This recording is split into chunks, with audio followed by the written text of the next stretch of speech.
Ou seja, reencarnarão, se a gente colocar na ótica doutrinária. Pode passar.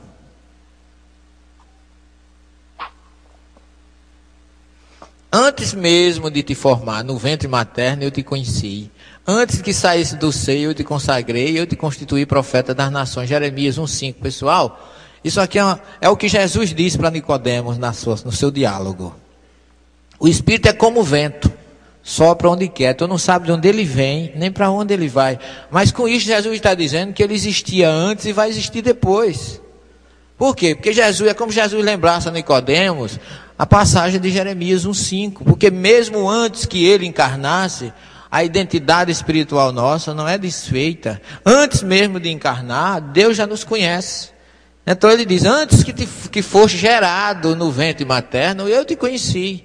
E eu já te consagrei profeta das nações. Ou seja, Jeremias já tinha uma missão que foi determinada por Deus lá na pátria espiritual. E ele veio. Agora eu fico às vezes curiosamente refletindo como é que tantos irmãos de outras religiões leem isso e não entendem. Eu acho que é porque Jesus disse que falava de uma forma que as pessoas vendo não enxergavam e ouvindo não entendiam. Eu acho que deve ser por isso que ninguém vê tanta realidade, que para mim, para nós, eu acho que não existe nenhuma dúvida disso aí, que se trata de um processo reencarnatório que nós, antes de chegar aqui, já escolhemos. A gente vê isso nas obras de André Luiz, lá no Ministério da Reencarnação, o defeito físico que vai ajudar o seu espírito a evoluir. Está aí, em Jeremias 1,5. Pode passar. O livro de Jó, olha o que aqui Jó diz. Aliás, Jó nunca existiu, né, pessoal? Porque tem gente que às vezes se chateia quando eu digo isso, não é, Fernando? Mas Jó nunca existiu, é um personagem de ficção. Mas simboliza o quê? Simboliza que mesmo aquele que viva no caminho correto, mesmo aquele que faça tudo bonitinho nessa existência, se ele tem algum débito do passado, não tem isso não, vai ter que colher. Vejamos o exemplo de João Batista, que não tinha... preparou o caminho de Jesus, todo bonitinho, fez tudo como disse o profeta Malaquias, e nem Jesus impediu que ele fosse degolado, porque ele, como Elias, degolou o sacerdote de Baal. Então ele tinha que colher o que plantou. Cada um colhe o que planta. A gente não impede que os nossos filhos sofram de doença, de asma, de alergia. A gente sofre, mas ele tem que passar por aquilo. Então não tem conversa. Plantou, é colheita. Deus não é injusto, não premia nem condena. Olha o que aqui Jó pergunta: morrendo um homem, tornará a viver? O verbo é liriote. Todos os dias eu esperarei até que chegue a minha troca. Essa palavra, halifat, em hebraico é troca. A minha troca aí pode ser a minha mudança, a minha substituição. Você encontra em Bíblia não sei quantos sinônimos para falar de reencarnação. Todo dia eu espero que chegue a minha mudança, que eu desencarne para voltar no outro corpo. Quer dizer, Jó está começando a entender que se ele está sofrendo e se ele está prestes a morrer, será que ele não vai voltar a viver? Até ele tinha dúvida. Por quê? Porque a gente não se lembra do que foi. Às vezes as pessoas não acreditam, como a gente mostrou aquele tape ali rapidamente, e só porque não se lembra do que foi, acha que não existe reencarnação. Eu já fiz eu não gosto muito de debate, mas de vez em quando a gente se topa, né, com algumas situações curiosas. E eu estava numa rádio e tinha um pastor, uma pastora, porque geralmente na rádio eles mandam 2 pastores, aí botam um espírita, ou meio espírita, se pudesse era meio, que é para ficar uma quantidade inferior. Mas aí eu fui e começa a se falar, vai, não vai, vem a reencarnação. Aí a mulher disse assim: reencarnação não existe. Por quê? Porque perguntaram a João Batista se ele era ali, ele disse que não. Ele disse que não, porque não se lembrava. Nós não nos lembramos de quem fomos. Mas também perguntaram, aí eu perguntei para ela: João Batista era profeta? Ele disse sim, mas perguntaram, ele também disse que não era. Quer dizer, quando é conveniente eu acredito, quando não, eu não acredito. Não é assim? Agora eu perguntei, agora me diga uma coisa: Jesus diz textualmente que João Batista é o Elias que devia voltar. Porque está lá em Malaquias, dizendo que ele ia mandar o profeta Elias. Jesus confirma que ele veio Ele preparou o seu caminho.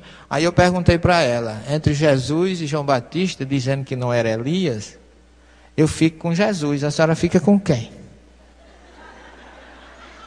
Aí as pessoas só querem raciocinar de um lado só. É como se a Bíblia só tivesse páginas pares ou ímpares. Então eu pulo da pá, vou para aquela que me interessa e não leio. A Bíblia é para ser lida do Gênesis ao Apocalipse e tirar as suas conclusões. Tá certo? Pode passar mais um texto. Eu sei que meu defensor está vivo e que no fim sobre o pó se levantará e em minha carne verei a Deus. Jó 19, 25. Olha, se levantará sobre o pó, como disse Daniel, Ezequiel e Isaías, e verá a Deus reencarnado, gente. Um corpo físico. Pode passar. É o anjinho dos 5 minutos, não, né? Morrendo o homem, tornará a viver. Não, aqui o último. Pergunta às gerações passadas. Olha aí, ó. E medita a experiência dos antepassados. Somos de ontem e não sabemos nada. Olha que o Jó concluindo que tudo o que ele estava passando estava ontem, não era agora. Somos de ontem e não sabemos nada. Jó 8, 8 e 9. Pode passar, querido, temos que dar uma corridinha. Os salmos, olha gente, a palavra salmo em hebraico é terrilim. Terrilim significa canção, louvor.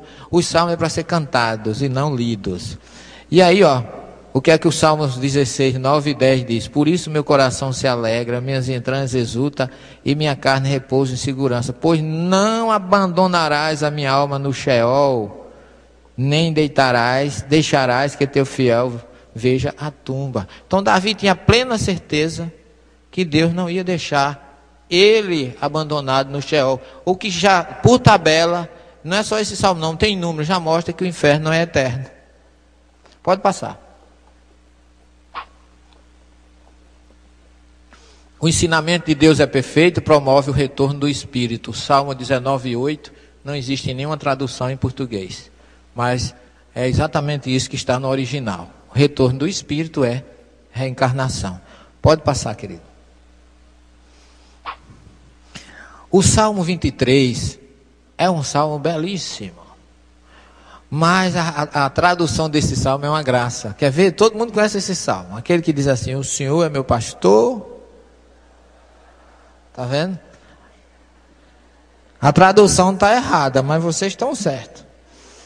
Não é? Porque na verdade a gente diz, o Senhor é meu pastor, nada me faltará. Vamos ver, esse salmo é um salmo belíssimo, que foi construído por Davi, numa situação das mais difíceis. Davi estava no oásis de En-Gedi, lá perto do Mar Morto, quando vem o deserto, do lado das bandas de Jericó, vem todo o exército de Saul para matá-lo, prendê-lo e matá-lo. Então ele foge para o deserto e compõe essa obra maravilhosa, porque ele senta, para trás não tem nada, para frente não tem nada, só o deserto, e para trás um exército. Alguém aqui já imaginou o que é o deserto? Tem nada, mas tem Deus. Todos os grandes acontecimentos espirituais do mundo começaram no deserto. O homem teve que fugir do que é material, ver a ausência total de tudo para poder entender que mesmo assim Deus está ali. E Davi dá esse exemplo nesse salmo, porque mesmo tendo um exército na retaguarda e nada na frente, ele olha para os céus, pega sua harpa e coloca assim, Yahvé Roi Lo Erissá. Esse aqui, ó. Deus é meu pastor, não me faltará.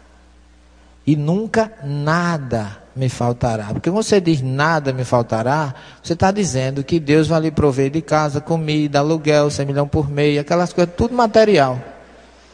A gente coloca isso naturalmente, mas na verdade o termo original é esse verbo, leracê em hebraico, significa sofrer falta. Colocado o lo, não me faltará. É Deus que não me falta. Ou seja, como se Davi dissesse, o próprio Deus está aqui comigo, nessa amplidão dos desertos. É um salmo de esperança, é um salmo belíssimo, onde Davi mostra confiança plena de que não estamos sós, nem nas piores dificuldades da vida. E todo o salmo é belíssimo.